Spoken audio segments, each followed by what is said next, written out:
Manx Radio's Countryside is brought to you by NFU Mutual.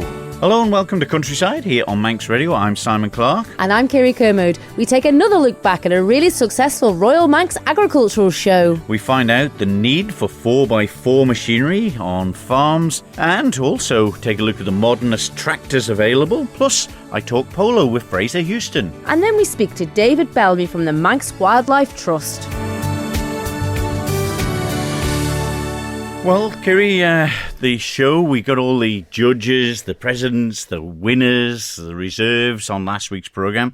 We did get round the show field and chat to one or two other people, but before we get to that one, things are a bit up and down with the weather for the harvesting crops at the moment, and from what I'm hearing from the contractors, a little bit up and down as well. Yeah, it's such a shame. We seem to get to this part of the year most years recently, and it really does affect the harvest. You never can seem to get 2 dry days together to get it reaped off the ground. It is seeming to be a lot more tricky. The seasons are very definitely changing, aren't they? Indeed, and it's one of them problems, I suppose, for contractors where somebody's is going to be ready in week 1 of August, somebody's going to be ready in week 2, and if the rain comes, they're all jammed in together, so it must be a tricky one trying to fit all that in. It really is, and I know there's a lot less people growing corn here on the Isle of Man in the last couple of years, and more so this year, so it's putting a very, very big demand on the ones that are remain growing it, but also the cost of corn as well. Some are being imported. It's very, very expensive to grow it, and then for it to fail and not be harvested, it's just another blow. Yes, it is. We'll keep an eye on that, though, over the coming weeks. But let's look back at the Royal Manx Agricultural Show, the bits we didn't get in. We talk polo with Fraser Houston, Gary Neal, who's there with his Massey Ferguson tractors, and firstly, Charlie Corkle. Yeah, we've been supplying vehicles now, Simon, for well over 10 years, so we're not new to the game particularly, but we're certainly finding a higher demand at the minute, with vehicles being a little bit harder to find on the mainland. The farmer, of course, they used to have old vans going round. A lot of them still do, bales sticking out of the back and things like that. But, I mean, they're not designed for that sort of thing, driving through muddy gates and fields. And how has the 4x4 took over on the farming role? It's definitely had a huge impact on where farmers can get to by the stuff we see coming in. They certainly test them to their outer limits, should we say. Some of them are really good to look after them. It's not fair to say that across the board at all. And there's good trucks, bad trucks. There's good farmers that are good to them, and there's some that have zero maintenance policies. But we try and work around that and try and bring the standard up a lot higher. That's our main goal, is to bring the standard on the roads up a lot.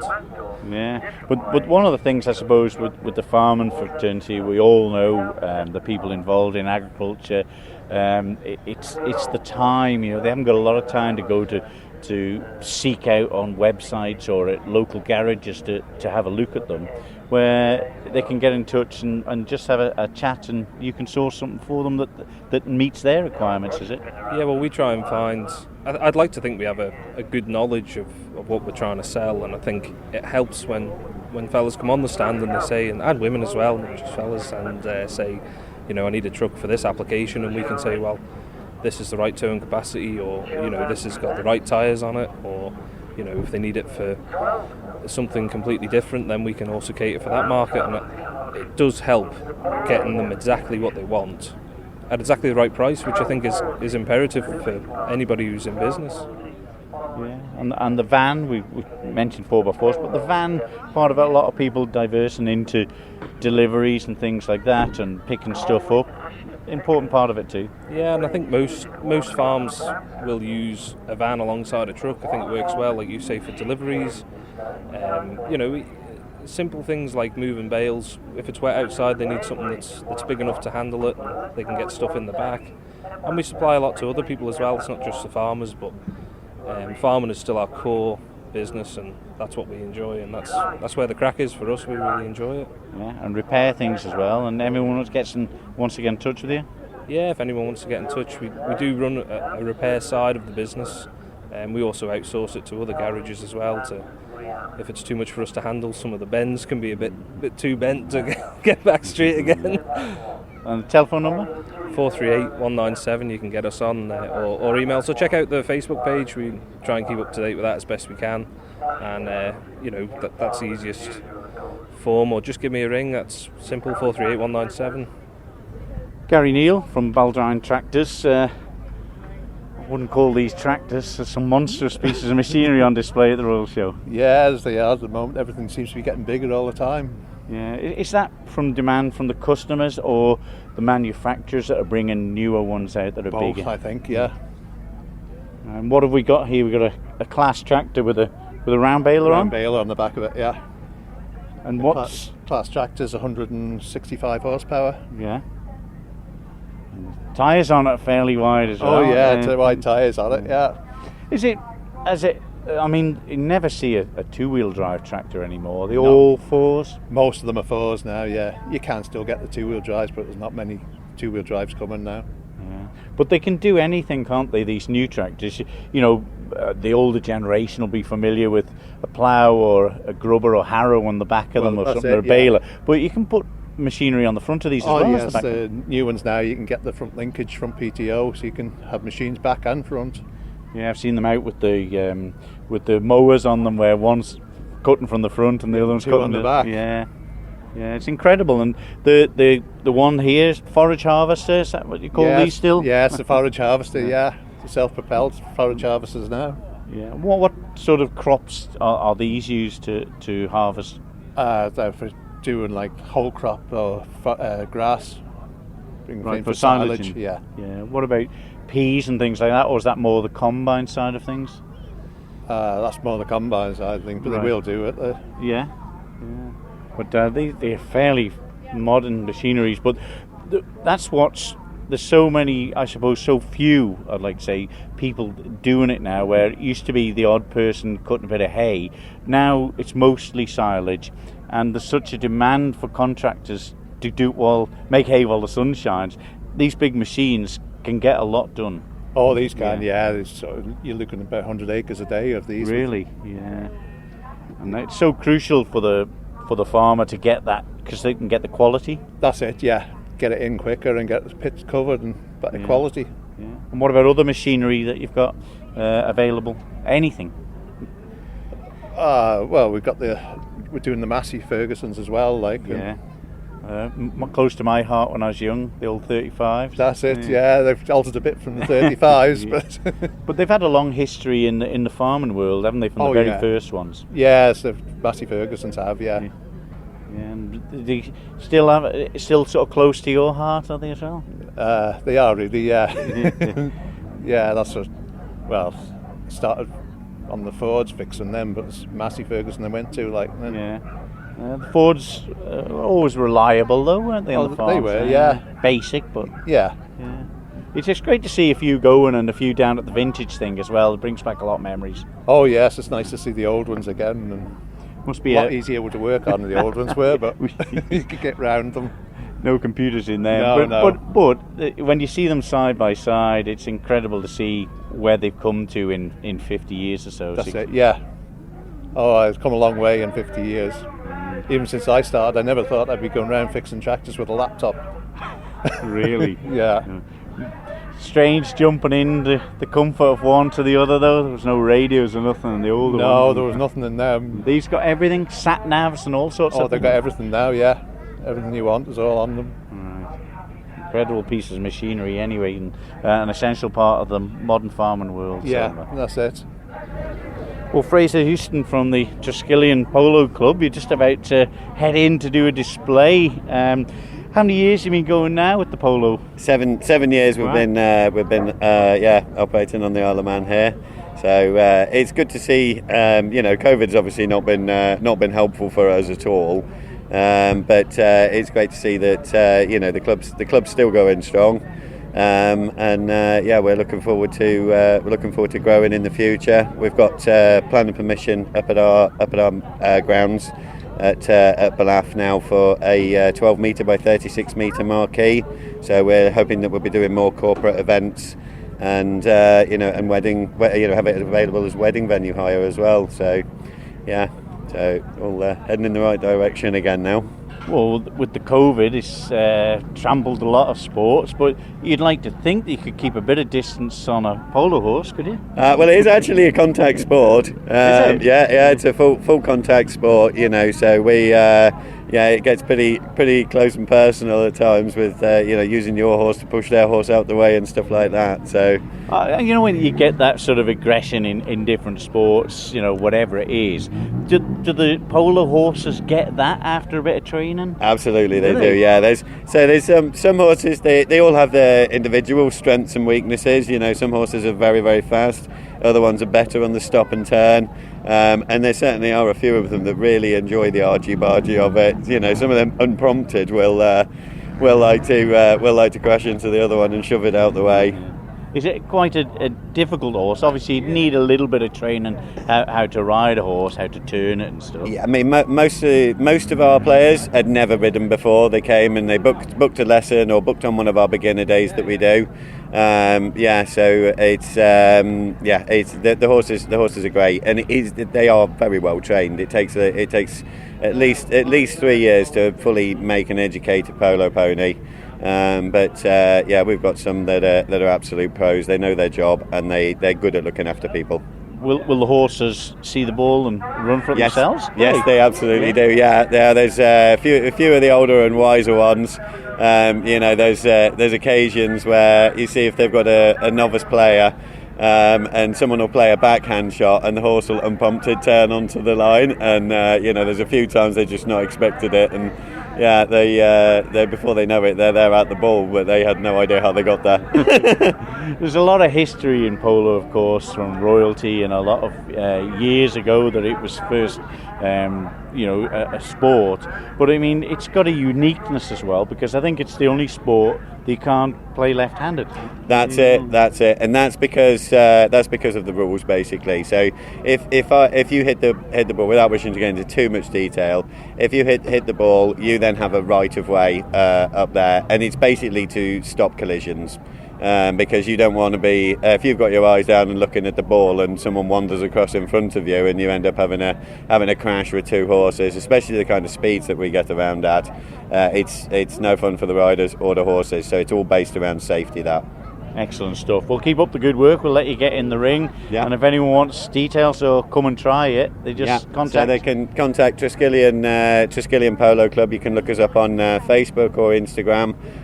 We've got a website, www.triskellionpolo.club, or you can just give us a call on 272 457. Give it heck. Yes, give it a yeah, and it's well worth a go. It's great fun, nice social side around the club as well. So it's great. Yeah, we're really enjoying it. Well, what a sport to get into there. Fraser Houston talking about the polo, and the demonstration was wonderful that they did on the show field there at the Royal Manx. Gary Neal talking and reminiscing a little bit with me about the Massey Ferguson tractors, and firstly Charlie Corkle explaining the necessities really for different type of machinery for the farmers to get round and get keep an eye on their stock and their crops. Once upon a time it was always a foot and crook, wasn't it? They'd go with the dog and check the sheep, but now time is of the essence, and getting round some of these farms, it's a lot quicker to go by 4x4 or the quads or the gators that they seem to be around now. But Charlie has something for everybody there, doesn't he?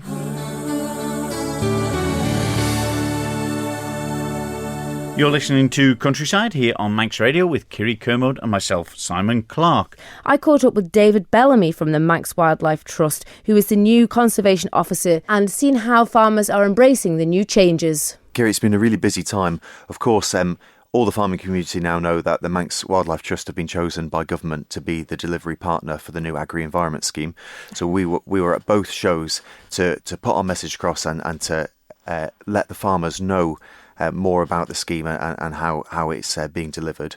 So we were really, really busy. There's been lots of interest, which is really positive to see. And we've got about, I think, 42 farms now waiting for farm visits to come and have some advice about the new scheme and about things that they can roll out on their farms. And I know that change is always quite daunting, especially it's a small island.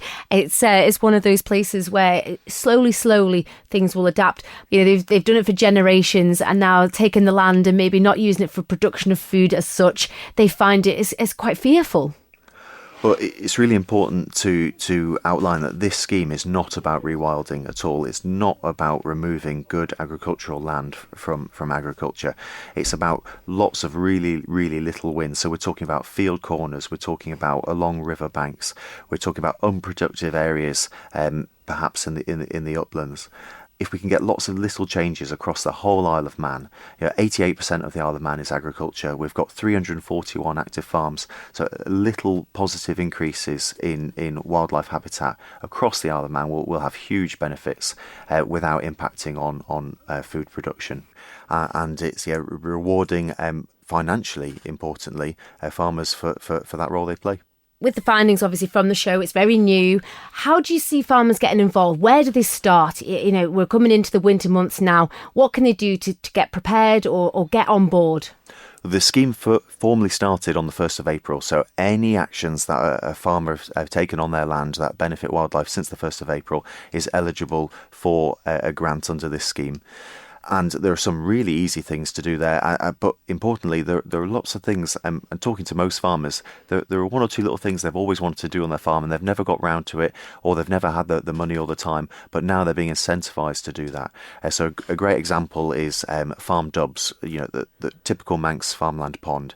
A lot of farmers have those on their land, but they've over years, they've been fenced off, maybe a bit neglected, and they've sallies, willows have grown in there, they've silted up, and they don't have that same value for wildlife today that they used to. So for now, that they can be rewarded for restoring those. Equally, if they want to create whole new ponds where there were never any wetlands before, that's something that you can do now. We're getting a lot of interest in wetland creation, which is really nice to see. And I think one of the topics that people do talk about, especially around the agricultural show, knowing that changes are afoot with it, is getting that balance between food production and nature. There's a worry that the island needs food security. What happens if the Bellamy doesn't sail, etc. People are a little bit mindful of our food production. Definitely. Well, this scheme is not a revolution, and it's also voluntary, so nobody has to participate in the scheme unless they want to. But what we're looking on the island, as exactly you say, is to achieve that balance. The new scheme covers many things. In fact, there's 38 different things that you can do on your farm that will receive government support.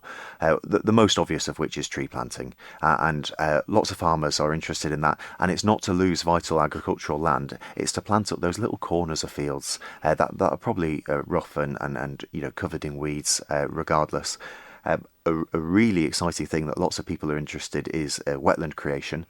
And I'm really pleased to announce that the island has a new dub on the Northern Plain. In Andros Parish, we have a new dub that's just been dug. So this is a wetland that now exists where there was no wetland previously.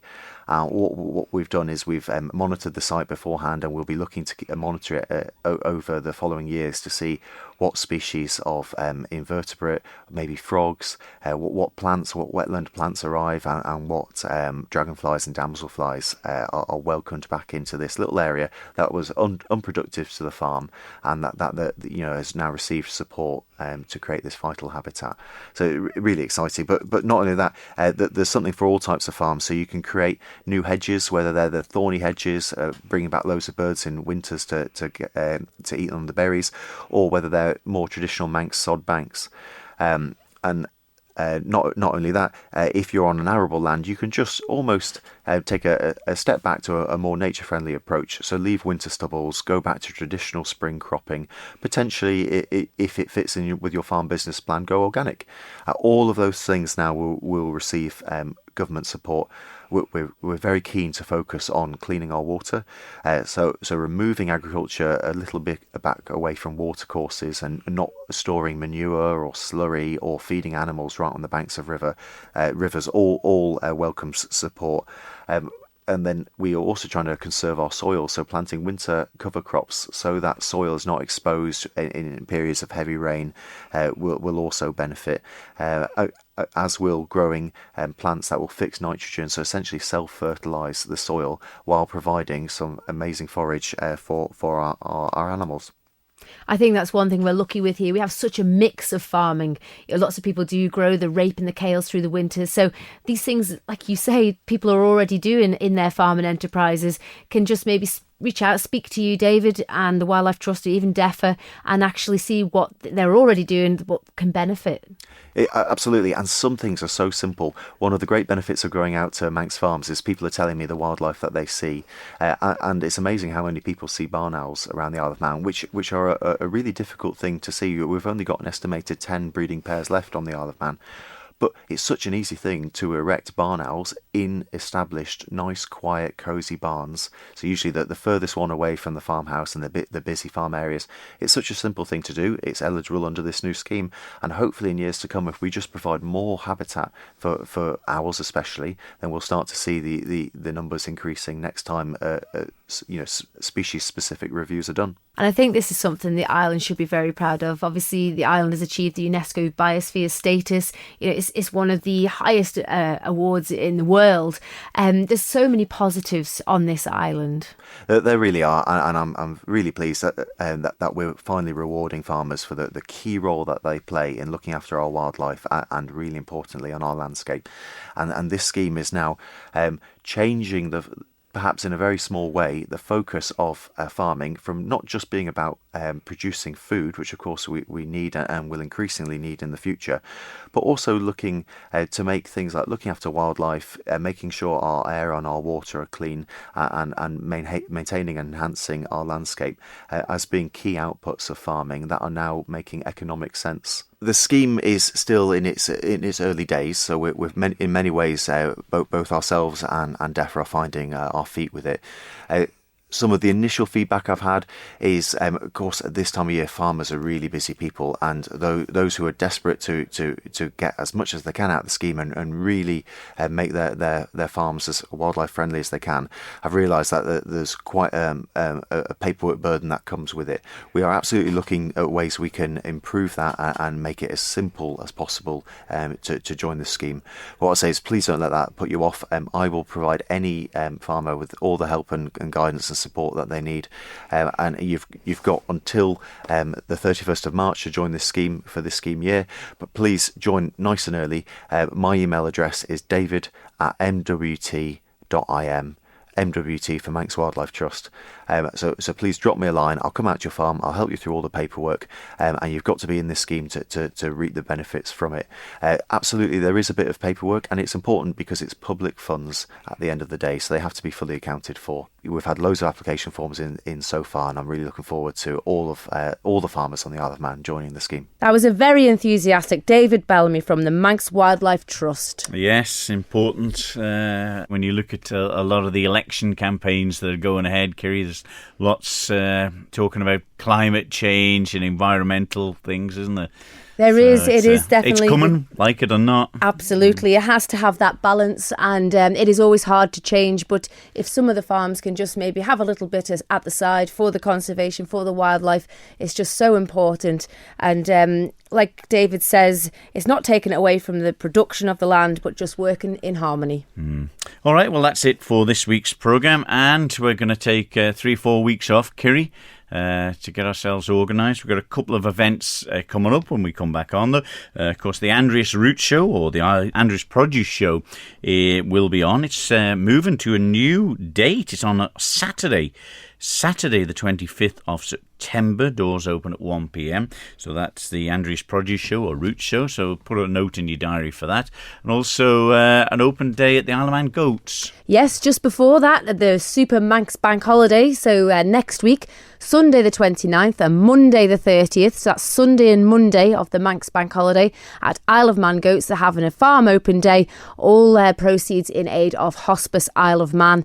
So get along and see all those little kids. They're absolutely gorgeous. The pygmy goats. We've seen them at the show. So Sunday the 29th and Monday the 30th at Isle of Man Goats in Kirkmichael. Big thank you to our producer of Countryside, as ever, dealing with what we throw in here, to Sarah Hendy. So congratulations to her for making us sound reasonably well, I would say.